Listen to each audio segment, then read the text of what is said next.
नमो नमः। प्रवाचिका अहंदया जोशी संस्कृताध्ययने समेषां स्वागतम्। अधुना अग्रिमा कथा पठिष्यते। अस्तु तर्हि आरंभं कुर्मः। रायगडाच्या खासे दालनात महाराज कवी कुलेशा संगती शहजादा अकबराला काय चाल द्यावी यावर बातचीत करत होते। दालनावर खास सेवक पुरुषा व जोत्याजी केसरकर पहारा देत होते। थंडी गडभर उतरल्याने छत्रपतींनी खांद्याभोवती शालनामा लपेटता घेतला होता। कविराज, शहजाद्याचा माग तसाच घेतलासा तुम्ही. राजी आहे तो हिंदुस्थानात गुजराथेला जायला. कुवत आहे त्याची रजपुतांच्या मदतीनं हिंदुस्थान बांधण्याची. औरंगजेबाला कटशह देण्याच्या विचारात घडलेल्या महाराजांच्या तोंडून सवालाच्या पाठलागात सवाल सुटले. त्यांचा बेत मोठा होता. उमेदीच्या दुर्गादास राठोडांना त्यांनी त्यासाठीच बोलावणे धाडले होते. त्याला 10,000 फौजेचे पाठबळ द्यावे व अकबरासह गुजराथेत पाठवावे. त्याने अंबरचा राजपूत राजा रामसिंग याची जोड घेऊन थेट दस्तच करावे. उत्तरेस परतणाऱ्या औरंगला आणि दगडापरीस वीट सुमार या न्यायाने अकबराला दिल्लीला तख्तनशीन करावे. हमने बातचीत की है शहजादे से, चाहे जो करने तैयार है. शहजादा शाही असामी है अकबर, इसका लाभ उठाना चाहिए. कुलेश म्हणाले. त्याला हत्यारी हशमांचं बळ देऊन मुलखाबाहेर काढणे हेच लागीचं. आपल्या फौजेवर बारीक ध्यान ठेवील अशी हुन्नराची असामी बघतो आहोत. त्यासाठी आम्ही आता कुलेशही अकबराच्या बाबीने विचारगत झाले. कनुजी पद्धतीचा कमरेत वाकून महाराजांना नमस्कार करून बाहेर पडले. एकले महाराज पायफेर घेऊ लागले. त्यांना ठाई ठाय आणि जिकडे तिकडे औरंगमुद्रा दिसू लागली. पेशव आल्यात पुरुषा नावाच्या खिदमतगाराने महाराजांना भान दिले. स्वामी, 2 खाशा असामी गड चढून आले आहेत. मिरज अकोला तर्फेने सरळ लष्करांनी पाठवलेले धनाजी जाधव आणि शहजाद्यांकडून आलेले दुर्गादास. पेशवे आत येताच म्हणाले, ठीक, त्यांना जोडीनच पेश घ्या. सकाळी खूप हेताची बात करणं आहे त्यांच्याशी. तुम्ही जातीनं उतरा कल्याण प्रांतात कुमकेनिशी. जी महाराज, बोलते निळोपंत कसे बोलावे या विचाराने अडखळले. रुकलात पेशवे, बोला. सिद्दी कासमनं दस्त करून मुंबईला नेलेल्या आपल्या सारंगांपैकी जे जे धर्मांतराला राजी नव्हते त्यांची कत्तल केली. आणि काय काय झालं बोला पेशवे. आपले जाया झालेले सारंग सिद्दी मिश्री मुंबईत गेल्याची खबर आहे. कलमी सेवेवर बसल्या खंडोजींना छत्रपतींनी राजा रामसिंगाला जाणाऱ्या खलितांचा मजकूर सांगितला. दख्खनेत आला शहजादा. दुर्गादास संगती फौजबंदीनं गुजरात प्रांती अहमदाबाद मार्गे धाडतो आहोत. आमचा तोडीचा सालार त्यांची जोड करील. तुम्ही जाणते आहात, अवघे एकवटून हिंदुस्थानात बादशहास काटशह घालावा. वडीलधाऱ्यांनी मुघलांच्या केल्या मागील सेवेचे का चीज झाले, हे ध्यानी धरून पोक्त विचार ठेवून चालवावे. फिरलाच औरंगपर्तीने उत्तरेत तर त्यास दस्त करण्याची उमेद राखावी. या मतलबाचा तो खलिता होता. खंडोजींनी रेखल्या खलित्यावर वाळूची चिमट शिवरली. चिटणीस, खलिता धाडसाच्या नेक जासुदा हाती द्या. खूप दूर जाणार तो. खलितावळीकडं बघत राजे म्हणाले, आबाजी सोनदेव वारल्यामुळं दरबार भरवून रामचंद्र निळकंठ भादरणेकरांना महाराजांनी सुर्निशी मानवस्त्रे व शिक्के दिले. कुडाळापासून तुंगभद्रा नदीपर्यंतचा प्रांत त्यांच्या ताब्यात दिला. आबासाहेबांच्या हयातीत ही जोखमीची जागा अण्णाजी दत्तो यांच्याकडे होती. त्यांच्यामुळे महाराजांना न विसरता येणारी तापदरात झाली होती. महाराजांना आता फार जाणवू लागलं की खंडोजी बल्लाळ मैदानी वकोबाचे असूनही कलमात अडकून पडले. त्यांना ही साजेशी मैदानी कामगिरी दिलीच पाहिजे. कलम सांभाळत त्यांनी हत्यारही चालवली पाहिजे. खंडोजी, किल्लेदार, सांगोजी, कुलेश, रायाजी, अंतोजी यांच्या मेळाने गड उतरून महाराज पाचड पागे समोर आले. तिथे धनाजी दुर्गादास त्यांना सामोरे आले. पागे सामने 20,000 घोडा व पावलोक हरीने शिस्त लावून उभा होता. राजांनी त्यांना रिवाजी निरोप दिला आणि ते पाचाड सदरेवर आले. चौतर्फांनी आलेले खबरगीर पेश झाले. माणसांनी पाचाड सदर भरली होती. राजे अंथरल्या सदर बैठकीच्या गिर्दीला रेलले. आंबट, गोड, तिखट, खारट पदार्थांनी भरला थाळा समोर यावा तशा सरमिसळीच्या खबरा राजांच्या कानांवर पडू लागल्या. पुरंदरच्या पायथ्याला बादशहाचा नातू मुईजुद्दीन संघ झालेल्या झोंबाझोंबीत माणकोजी बल्लाळ कामी आले धनी. खबरगीर अडखळत म्हणाला, ते ऐकताच खंडोजी बल्लाळांची गर्दन तर झटका घेत वरच आली. पुन्हा अदबीने खाली घेताना पापणीकडा दहीवरल्या त्यांच्या. माणकोजी त्यांचे बंधू होते. महाराजही सुन्न झाले. खंडोजीच्या जवळ येत त्यांच्या खांद्यावर तळहात थोपटताना घोकरट आवाजात म्हणाले, आमच्या टोपातलं माणिक आणि तुमच्या तर हातातलं कलमच गळलं. खंडोजी, तुम्हाला काय सांगावं आम्ही धीरानं सुमार व्हा म्हणून. गडाच्या पायथ्याला बिरवाडीच्या नदीकाठाला धरून अर्जोजी यादव, अण्णाजी मलसरे, हिरोजी इंदुलकर यांनी दिमाखदार शामियाना उठविला. हा शामियाना होता कर्नाटक प्रांतातून राजांच्या भेटीसाठी येणाऱ्या रघुनाथपंत हणमंत्यांसाठी. कर्नाटक आणि मराठी मुलूक यांची ही भेट होती. रघुनाथपंत निवडक आसामींनिशी एका मजलेवर ठाण झाले होते. भेटीचा दिवस उजाडला. महाराज येताच बिरवाडीचा पुरा तळ सळसळून उठला. भोवतालची माणसं डोळ्यात प्राण आणून काय घडणार म्हणून बघू लागली.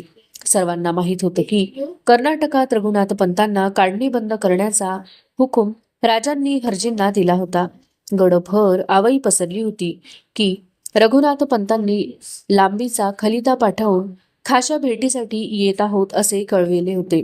त्यामुळे उलटसुलट अफवा पसरल्या होत्या. महाराज तळावर येताच शहाजणांची तुतार्यांची कातरी लय घुमली. रघुनाथपंत जिंजीवून आल्या माणसांतून एकलेच पुढेसे झाले. ते नजरेस पडताच महाराजांच्या मनातले आठवणींचे वारूळ फुटले. तरातर चालत ते रघुनाथपंतांच्या सामने आले. आलेले रघुनाथपंत रिवाजासाठी कमरेत झुकून मुजरा द्यायला तळहात कपाळी भिडवू लागले. झटकन पुढे होत महाराजांनी तो आपल्या ओंजळीत धरून वर घेतला. खुद्द तेच वाकून रघुनाथपंतांच्या पायांना भिडवण्यासाठी आपला हात पुढे घेऊ लागले. आशीर्वाद द्यावा असेही आता कोणी नव्हते. रघुनाथपंत मागे हटले. उठवून राजांना त्यांनी वर घेतले. दोघांच्याही डोळ्यांच्या बाहुल्या खिनभर एकमेकींना भिडल्या. खूप खोलवरचा मतलब जाणवला दोघांनाही. रघुनाथपंतांना छत्रपतींनी थेट भेट दिली. पंतांनी कितीतरी मायेने त्यांचे पाठवान थोपटले. पोक्त जाणत्या वृद्धपणाला उभार उमदे राजेपण भिडले. महाराजांनी हाताला धरून रघुनाथपंतांना भेटीच्या शामियान्यात घेतले. आत मजालसीच्या बैठकी अंतरल्या होत्या. राजांसाठी आणि पंतांसाठी गिर्दीची खास बैठक मधोमध येईल अशी मांडली होती. त्यावर राजे पंत बसले. तिला अदब ठेवून सारे खासे आपापल्या बैठकीवर बसले. रघुनाथपंतांनी कर्नाटकातून आणलेली 40 लाख होनांची तपके छत्रपतींना पेश केली. महाराजांनी त्यांना स्पर्श दिला. निळोपंतांना नजर दिली. पेशवे निळोपंतांनी रघुनाथपंतांसाठी आणलेली मानवस्त्रे, ढाल, तलवार यांची तपके पुढे घेतली. पंतांनी ती आपलीशी केली. जगदंबेची भंडारा परडी मजलाभर फिरली. तिची बोटे कपाळावर चढली. राजांनी रघुनाथपंतांना विचारले, पंत, कर्नाटकाचा हाल हवाल?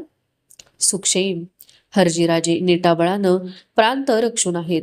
कसल्या तरी भातेनं चिंता नसावी. जमल्यास खाशांनीच टाकावा एकदा फेर कर्नाटकात. हर्जीराजे तुमच्याशी कसे? घडल्या न टाळता आलेल्या प्रसंगांनी राजमन वेढून आले. जी घरोब्यानं आहेत राजे आमच्याशी. वडिलांठाई मानतात आम्हास. त्यासाठीच आलोत आम्ही. काही मंचा हेतानं हयात गेली हत्यार पेलून जीवाभावानं इजाजत होईल तर काही बोलावं म्हणतो. खूप पाहिलं. सोसलेली आपली निडर वृद्ध नजर पंतांनी राजनेत्रांवर जाम रूपवली भरली. मजालस्ती बघताना चुळबुळली. पंत, मन मोकळं बोला, निसंकोच बोला. आता कुणाला मसलतीचं मनाचं विचारावं असं वडीलधारं कुणी नाही. आबासाहेब, थोरल्या आऊ समर्थ सारे जगदंबेला प्यारे झालेत. सगळी मजालस महाराजांच्या कोंडीने आपल्या अंगावर पडल्या जोखमीच्या जाणीवेने गंभीर झाली. बोलण्यापूर्वी पंत क्षणैक थांबले. मनाची बांधणी तर त्यांनी आपल्या तळावरच केली होती. शब्दांची जुळणी करणे अवघड जात होते. कुठलाही पुन्हा अधिक शब्द तोंडून जाऊ नये यासाठी कोशिश होती. भंडाऱ्याची बोटे फिरलेल्या छत्रपतींच्या मुद्रेकडे बघत पंत बोलू लागले. मनातले रांगडे स्पष्ट, साफ, निडर. थोरले महाराज जाऊन काही बहुत दिवस झाले नाहीत. तो मुलूक उजाड का होत चालले? पुंड, पाळेगार, फितवाखोर बळावत चालले. हे कोण मजालीनं? महाराजांच्या मनातील नेहमी सतावणारा सवालच पंत करीत होते. अंतर्यामी घुसळून निघालेले राजे वरवर शांत होते. मन पार तळावटापर्यंत उतरले त्यांचे. दिमतीचे सरदार मंत्री बेदिल अन्यायी झाले. त्यास मारणे रास्तच होते, तर रायगडी घेऊन एकांती मारायचे, ते सोडून सर्वांसामने का मारिले? पंतांनी विचारले. आता मजालसपुरी बेचैन झाली, कातर झाली. कैकांना वाटले महाराज आता तडक बैठकीवरून उठतील. कुणी सांगावे, या क्षणी पंतांना दस्त करण्याची आज्ञाही देतील. मजालतीस हंबीरराव होते. तेही रघुनाथ पंतांच्या वकुबा अधिकाराचे होते. त्यांना राहवले नाही. ते म्हणाले, पंत गेले ते काही चालीन, याची शानिशा झाली समदी. कैलासवासी थोरल्या महाराजांनी बेलवडीवर भरल्या तळासामने सखोजी गायकवाडांचं डोळं का काढलं? राजांच्या जीवावर उठल्या चाकरांचा काय मरातप कराय पाहिजे होता तुम्हा सारा? आता सरलष्कर पंत यांचीच बोलाचाली वाढते का काय, अशा शंकेने मजालस थरकली. छत्रपतींनी मध्येच हात उठवून हंबीररावांना रोखून घेतले आणि म्हटलं, सरलष्कर सुमार असा, पंतांना बोलू द्या, त्यांचा अधिकार आहे तो. त्या बोलांनी पुरते निर्भय झालेले पंत म्हणाले, आम्ही काय पिकलं पान, आज आहोत उद्या नाही. एवढा मातब्बर गनीम तोंडावर येऊन ठेपलाय, त्याचा काही विचार केला आहे काय सरलष्कर? त्यांच्या या रोकड्या सवालाने मात्र महाराज बोलतेच झाले. पंत काळजाचा सवाल केलात, त्यासाठी आम्ही काय करतो आहोत ते आमचा आम्हाच ठाऊक. मुलूक उजाड होतो आहे तो औरंगाच्या मारगिरीनं. 30,000 तवानी सैन्य संचनी बांधली. जागजागी मोगली फौजेशी चकमकी झडत आहेत. खजिना त्या भाराखाली वाकलाय. एका बाजूनं औरंगाच्या फौजा चौतर्फानं दौलतीत घुसल्यात. ती संधी साधून दर्या भरून फिरंगी हपशी उचल खात आहेत. इदलशाही कुतबशाही अंग बुरून गुमान आहेत. काय करते असते तरी आबासाहेब अशा समयास? पंत तुम्ही बोलल्याचा राग रोष नाही. हरजिन्ना प्रांत ठाके ठीक राखून चालविणेस कळवा. आणि आता तुम्ही नका जाऊ कर्नाटकात. महाराज काही विचाराने थांबले. तडक उठलेच. मजालसही उठली. प्रत्येक जण विचार करीतच बाहेर पडला. दुपारी रघुनाथ पंतांनी दिलेला खाना घेऊन महाराज गडाच्या वाटेला लागले. विचारच विचार मृगाच्या आभाळगत भरून आले त्यांच्या मनात. ते कोणाशीच काही बोलले नाहीत. रात्री सुखदालनात हुलग्याच्या माडग्याचा कटोरा घेऊन आलेल्या येसूबाई त्यांना विचारगत बघून म्हणाल्या, तब्येतीत काही सुमार स्वारींच्या? महाराजांनी येसूबाईंना निरखले. त्यांना आठवले ते आबासाहेबांनी येसूबाईंना दिलेली शिक्की कट्यार, श्री सखी राज्ञी जयती या मुद्रेची आपणच दिलेली जोखीम. त्यांना बघताना रघुनाथ पंतांशी झालेली सारी मुद्द्याची चर्चा मनात फिरली. येसूबाईंच्या कानी भेटीचा सर्व करिणा घालून राजांनी त्यांनाच विचारलं, सल्ला काय तुमचा पंतांच्या बाबतीत? येसूबाई विचारगत झाल्या. मग निर्धारानं म्हणाल्या, आम्हाला वाटतं काय, पंतांवरच मुजुमची जोखीम सोपवावी. आणि खंडेराव आहेत मुजुमदार, त्यांचं काय? एकांती घेऊन समजूत काढावी त्यांची. येसूबाईंच्या मनाप्रमाणेच झाले. रघुनाथ पंतांना मरातबाने मुजुमदारीची वस्त्रे देण्यात आली. कर्नाटकाची मुजुमदारी त्यांचे चिरंजीव तिमाजी रघुनाथ यांना देण्यात आली. खंडेरावांची समजूत नीट पटवून ते झाले. महाराज सिंहासन सदरेवर फेर घेत होते. भोवती अदबीने उभे असलेले निळोपंत, प्रल्हाद पंत, खंडेराव, रघुनाथ पंत खालमानेने चिंताक्रांत उभे होते. फेर थांबवून राजांनी प्रल्हाद पंतांना विचारले, पंत तुम्ही टोपीकरांच्या दरबारातून आलाय, काय चाल आहे गोऱ्यांची? जी ते राजी झाले थपशांना थारा न द्यायला. मुघलांची गलबतही दर्या ओलांडणार नाहीत याची हमी दिली त्यांनी. शेजारी उभ्या हेनरी स्मिथ या गोऱ्या वकिलाकडे हातरोख देत त्यांनी त्याची ओळख छत्रपतींना करून देत म्हटले, हे त्यांचे हे जीव हेनरी म्हणून. हेनरी गुडघ्यांवर बसत लवला. डुईची उंच माटाची पीसधारी टोपी त्याने उतरून हलविली. त्याच्याकडे नजराणा नाही या जाणीवेनं प्रल्हादपंत लगबगीने म्हणाले, स्वामी गोऱ्या दरबारनं दिला होता नजराणा यांच्या संगती, पण आम्हाला तो पेश न करता यांनी मध्येच ठेवू घेतला. असंच म्हणायचं आहे तुम्हाला पंत? क्षमा असावी, तसं नाही. पण हे आणि आम्ही निघालो मुंबईहून करंजा मार्गाने इकडे येण्यासाठी, पण 4 हबशी गलबतांनी रोखला आमचा दर्यामार्ग. यांना आणि आम्हाला गलबतात दडून राहावं लागलं. शरम वाटते, पण यांच्याकडचा नजराणा आणि आमचं सामान लुटून नेलं हबशांनी उंदेरीकडं. महाराज ते ऐकून संतप्त होतील अशा भयाने प्रल्हादपंतांनी गर्दन टाकली. राजांना ती जाणवली. त्यांच्याजवळ येत ते म्हणाले, न्यायाधीश, नजराणा गेला याची एवढी सुद्धा खंत करू नका तुम्ही सुक्षेम परत आलात, हाच आमचा नजराणा. गोऱ्या वकिलाकडे हात करून यांची साजेशी देखभाल करा असे म्हणून राजांनी हेनरीला नजराणा देवविला. हेनरी पुन्हा लवला, उठून जायला निघाला. त्याला बोलण्यातले काहीच कळले नव्हते. पटली होती ती राजांची मर्दानी सौंदर्याची मूर्ती. पंत महेंद्री निघून गेले. कवी कुलेश अकबराचा वकील अब्दुल हमीद याच्यासह भेटीला आले. स्वामी शहजादा को हिंदुस्तान जाने में कामयाबी नहीं मिली. खान रहुल्ला ने आकर सब रास्ते रोक दिए. बड़ी मुश्किल से वापस लौटे शहजादे. औरंगाने आपल्या बेट्याची केलेली अचूक नाकेबंदी कुलेशांनी सांगितली. महाराजांच्या कपाळी जाळे एकवटले. चटकन त्यावर त्यांनी सवाल घातला. धनाजी कुठं? जी, धनाजी गए गुजरात में. भड़ोच को तसनस किया है. दुर्गादास है उनके साथ. तुम्ही शहजाद्याच्या पिछेहाटीचं सांगितलं कुलेश. आणखी काही? धनाजींच्या आगेकुचीने महाराजांना दुःखातही सुख शोधावे लागले. तेही आपल्यापाशीच ठेवत कुलेशांना त्यांनी विचारले. हम समजे नाही. खुद्द कुलेशच गोंधळले त्या सवालाने. कविराज याद असेल, आम्ही मरातबानं नेताजींच्या बरोबर नजराणा पाठविला होता शहजाद्यांना. त्यात मानाचा म्हणून मोत्यांचा कंठाही दिला होता. दिल्लीचे शहानशाह बनायला निघालेल्या शहजाद्यांना काय करीना त्या कंठ्याचा? आलाय का नाही? कुलेशांनी चमकून अकबराच्या हेजिबाकडे बघितले. ही मामुली बाब महाराजांपर्यंत कशी पोचली एवढ्या धामधुमीत असा त्या नजरेचा मतलब होता. आका अली ने वो कंठा बख्श दिया. एक लवंडी को हुजूर. अब्दुल हमीद बेफिकिरीने अकबरापुढे बोलावा तसा महाराजांसमोर बोलून गेला. खामोश. छत्रपती संतप्त होत कडाडले. नाकपाळी लालावत रुंदावली त्यांची. श्वास चढीला पडल्याने भरदार छातवान वर खाली लपापले.